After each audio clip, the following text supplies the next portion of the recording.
ازيك؟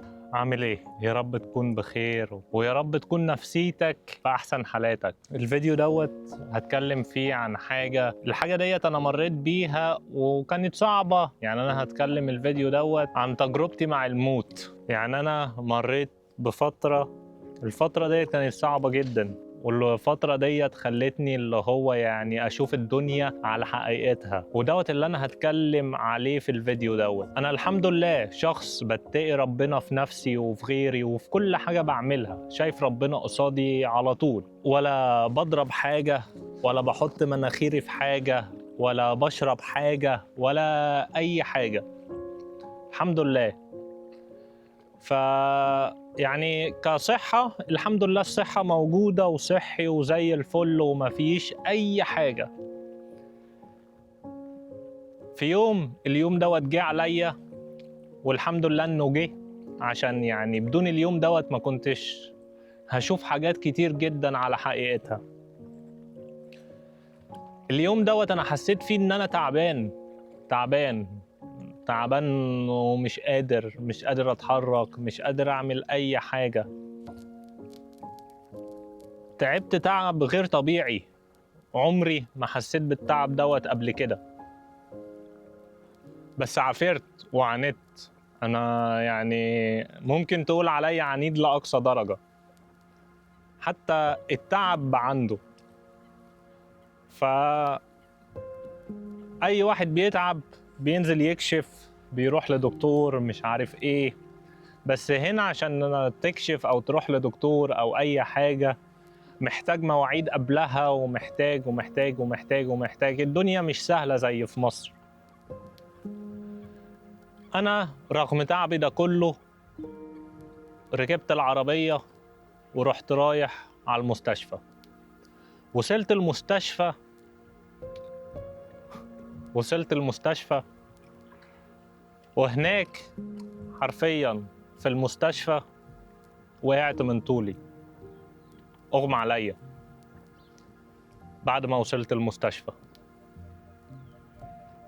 وأنا مغمى عليا قلبي وقف دقيقة أو 16 ثانية، يعني دقيقة أو 16 ثانية يعتبر كنت ميت.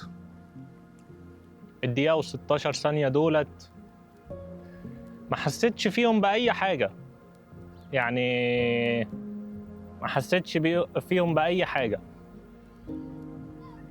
بس الفكرة مش في الدقيقة و16 ثانية اللي أنا متهم دول، الفكرة في اللي أنا يعني عديت بيه لوحدي، وخلاني أشوف حاجات كتير جدا.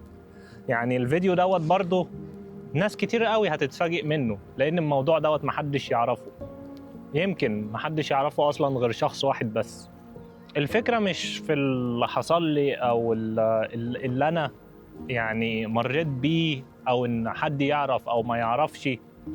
والفكرة إن بعد ما بتفوق من حاجة زي كده، يعني يعتبر عزرائيل جه ياخد روحك، وربنا سبحانه وتعالى قال لأ مش وقته، لسه وقته ما جاش. فبتقوم، بس بتقوم وانت شايف الدنيا كلها بنظرة مختلفة جدا، بنظرة يعني في وقت زي دوت ولا أهلك هيفيدوك، ولا أصحابك هيفيدوك، ولا فلوسك هتفيدك. يعني ممكن يكون عندك إخوات وأب وأم وأهل قد كده، مفيش حاجة هتفيدك في الدنيا دي كلها غير علاقتك مع ربنا. حتى لو ما كنتش منتظم على الصلاة، بس مادام حاطط ربنا قصادك، ويعني في كل حاجة بتفكر الحاجة ديت هترضي ربنا ولا لأ،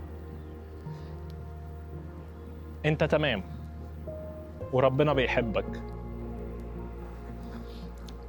الفكرة ان انا اكتشفت ان مفيش اي حاجة في الدنيا ديت بتفرق، طز في اي حاجة وفي اي حد وفي كل حاجة، مفيش اي حاجة بتفرق. الحاجة الوحيدة اللي هتفرق هي راحتك انت، راحتك انت النفسية.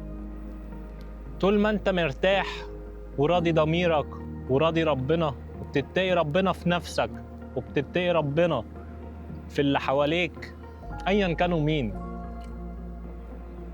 اعرف ان ربنا مش هيسيبك، وتأكد ان ربنا غفور رحيم ما بيسيبش عباده. فانا يعني التجربة ديت عديت بيها، ويعني قالوا لي ان انا لو انا كنت اتأخرت شوية كان فات الاوان. يعني حرفيا لو كنت اتأخرت دقايق او ثواني ما كنتش هكون بعمل الفيديو دوت دلوقتي. وانا مش عارف الفيديو دوت يعني هنزله ولا لا، بس انا اليوتيوب دوت عامله بفكرة ان انا اوثق ذكرياتي، ودي حاجة مريت بيها ومش عايز انساها. عايز كل مرة اجي وادي لحد اهمية ما يستحقهاش اتفرج على الفيديو دوت وافتكر اللي حصل لي وانا بطولي، ولا حد جنبي ولا حد يعرف انه حصل لي اساسا. افتكر ان انا كنت حرفيا هروح هفارق الدنيا كلها باللي فيها ومحدش كان هيعرف عني حاجة. افتكر ان مفيش حاجة باقية في الدنيا ديت، وافتكر ان محدش هيخاف عليا اكتر مني، ولا حد هيهتم بيا اكتر مني، ولا حد هيهمه امري اكتر مني. وانا مش عارف الفيديو دوت يعني هنزله ولا لا، بس لو نزلته والله في الفيديو دوت ما فارق معايا اللايك والشير والاشتراك، لان الفيديو دوت ليا انا مش ليك انت. سلام.